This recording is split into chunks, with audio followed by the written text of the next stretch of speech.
MP DElEd second year शिक्षा में समावेशी एवं जेंडर मुद्दे 8 जून का पूरा पेपर और उसका सॉल्यूशन मेरे द्वारा आज यहाँ पर बताया जा रहा है।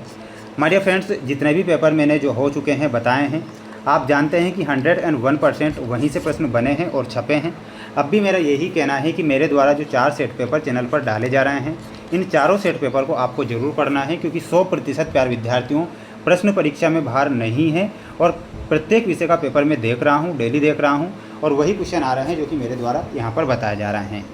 जितने भी स्टूडेंट्स हमारे साथ नए जुड़े हुए हैं, माय डियर फ्रेंड्स, चैनल को आप सब्सक्राइब जरूर करके रख लीजिएगा, क्योंकि सभी विषय के पेपर मैं आपको बताता रहूँगा और सभी जो जानकारी रहेगी, रिजल्ट से रिलेटेड जानकारी भी रहेगी, तो हमारे चैनल के द्वारा आपको मिलती रहेगी। क्वेश्चन नंबर फर्स्ट आपकी परीक्षा में आएगा, सही विकल्प चुनकर लिखिए में, ध्यान से आप इसे पढ़िएगा। समावेशित शिक्षा व्यवस्था आधारित है, तो समावेशित जो शिक्षा व्यवस्था है वो किस पर आधारित होती है, तो ध्यान रखना है ये बाल केंद्रित पर आधारित होती है। तो यहाँ पर आपका आंसर क्या हो जाएगा, बाल केंद्रित। ठीक है, ये प्रश्न आएगा, इसे याद कर लीजिए। ब्रेल लिपि में कितने बिंदु होते हैं माय डियर फ्रेंड्स? ब्रेल लिपि में आपको ध्यान रखना है, ब्रेल लिपि में 6 बिंदु होते हैं। कितने बिंदु होते हैं? 6 बिंदु ब्रेल लिपि में होते हैं, तो 6 बिंदु ध्यान रखना है। एबेक्स का प्रयोग किस विषय में होता है? तो इसका जो प्रयोग होता है वो गणित के विषय में होता है, एबेक्स का प्रयोग। तो यहाँ पर आपको क्या लिखना है, गणित लिखना है। सभी स्टूडेंट्स वीडियो को लाइक कर चैनल को सब्सक्राइब जरूर करिएगा। आपके लिए प्रयास और मेहनत में लगातार कर रहा हूँ, जिससे कि आपको परीक्षा में हेल्प हो सके। पुरुषत्व का नकारात्मक पक्ष है, तो पुरुषत्व का जो नकारात्मक पक्ष होगा वो अधिकारों का दुरुपयोग। क्या लिखना है इसमें? अधिकारों का दुरुपयोग जो होगा पुरुषत्व का नकारात्मक पक्ष होता है, ये आप ध्यान रखेंगे। पितृसत्ता का सकारात्मक पक्ष है, तो इसका सकारात्मक पक्ष होता है नारी इच्छा का सम्मान। ये सकारात्मक होता है और दूसरा होता है नकारात्मक। ये दोनों ही प्रश्न आपको याद करके जाना है। अगला प्रश्न देखिएगा। अगला प्रश्न ये रहा आपकी स्क्रीन के सामने।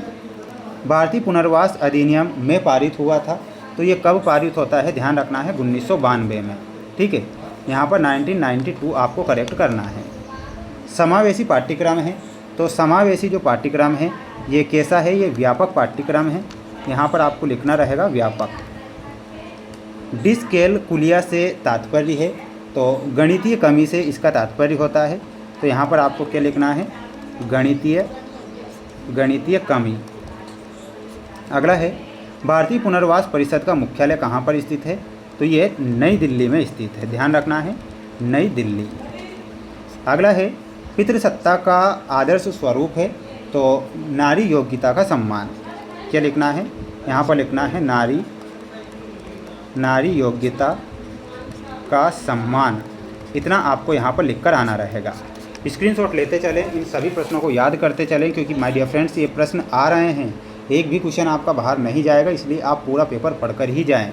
यहाँ पर एक वाक्य में हमें उत्तर देना है, इन सभी के आंसर बताऊँगा। देखिएगा, सबसे पहले प्रश्न बता देता हूँ, जैसे कि समावेशी शिक्षा क्या है? बालिका शिक्षा से क्या समझते हैं? ट्रेलर फ्रेम शिक्षण सहायक सामग्री किसके लिए है? नारीत्व क्या है? पुरुषत्व का एक सकारात्मक पक्ष बताइए। तो इनके आंसर ध्यान से देखिएगा, आंसर आ चुके हैं। जैसे कि समावेशी शिक्षा के बारे में यहाँ से पूछा गया था, तो इसमें क्या लिखना है?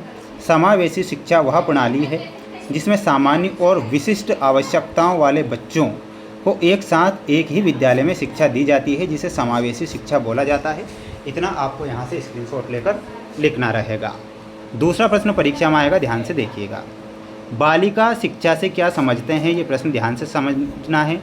बालिका शिक्षा का अर्थ लड़कियों और महिलाओं को शिक्षित करना है, ताकि उन्हें समान अवसर और अधिकार प्राप्त हो सके। इतना आपको स्क्रीनशॉट लेना है। तीसरा प्रश्न आएगा परीक्षा में, ध्यान से देखें। टेलर फ्रेम शिक्षण सहायक सामग्री किसके लिए है? तो ध्यान रखना है, टेलर फ्रेम शिक्षण सहायक सामग्री मुख्य रूप से दृष्टिबाधित छात्रों को गणित और अंक गणित सिखाने के लिए उपयोग की जाती है। इतना यहाँ से आपको लिखना है। अगला क्वेश्चन है कि नारीत्व क्या है? तो नारीत्व में लिखना है, नारीत्व उन गुणों, व्यवहारों और भूमिकाओं का समूह है जिन्हें किसी समाज में पारंपरिक रूप से महिलाओं और लड़कियों से जोड़ा जाता है। स्क्रीनशॉट ले लीजिए। अगला क्वेश्चन था आपका, ध्यान से देखें। पुरुषत्व का एक सकारात्मक पक्ष बताइए। तो पक्ष हो जाएगा, पुरुषत्व का एक सकारात्मक पक्ष परिवार और समाज के प्रति उत्तरदायित्व की भावना या साहस है। ये आप यहाँ से इतना लिखेंगे। बढ़ेंगे हमारे अगले क्वेश्चन की ओर। अगले क्वेश्चन की ओर बढ़ने से पहले मेरे सभी प्यारे भैया बहन वीडियो को लाइक कर चैनल को सब्सक्राइब जरूर करें और आप इन प्रश्नों को याद कर लें, क्योंकि ये प्रश्न प्यारे विद्यार्थियों परीक्षा में आ रहे हैं। चौथा प्रश्न आएगा, समावेशी शिक्षा की दो विशेषता, बालिका शिक्षा में आने वाली कोई दो समस्याएं और वंचित बालकों की दो समस्याएं। तो ध्यान से देखना है इनके आंसर। देखिएगा आंसर आ चुके हैं आपकी स्क्रीन के सामने। जैसे कि समावेशी शिक्षा की दो विशेषता लिखना था, इसमें लिखना है समान अवसर। इसके अंदर लिखना है यह शिक्षा प्रणाली सभी बच्चों को, चाहे वे सामान्य हो या दिव्यांग, एक ही कक्षा में एक साथ सीखने के समान अवसर प्रदान करती है। इतना आपको लिखना है। भेदभाव का अंत, इसमें लिखना है यह बच्चों के बीच शारीरिक, मानसिक या सामाजिक आधार पर होने वाले किसी भी प्रकार के भेदभाव को समाप्त करती है। तो इतना आपको यहाँ से लिखना है। स्क्रीनशॉट ले लीजिएगा, 2 नंबर वाले क्वेश्चन है ये ना। बालिका शिक्षा में आने वाली कोई दो समस्याएं लिखना है। तो सामाजिक रूढ़िवादिता, इसमें लिखना है कई क्षेत्रों में आज भी पुरानी विचारधारा के कारण लड़कियों की शिक्षा की तुलना में घरेलू कार्यों को अधिक महत्व दिया जाता है। आर्थिक तंगी, जैसे कि गरीब परिवारों में सीमित संसाधनों के कारण लड़कों को शिक्षा को प्राथमिकता दी जाती है और लड़कियों को स्कूल से वंचित रखा जाता है। तो इतना आपको यहाँ से लिखना है।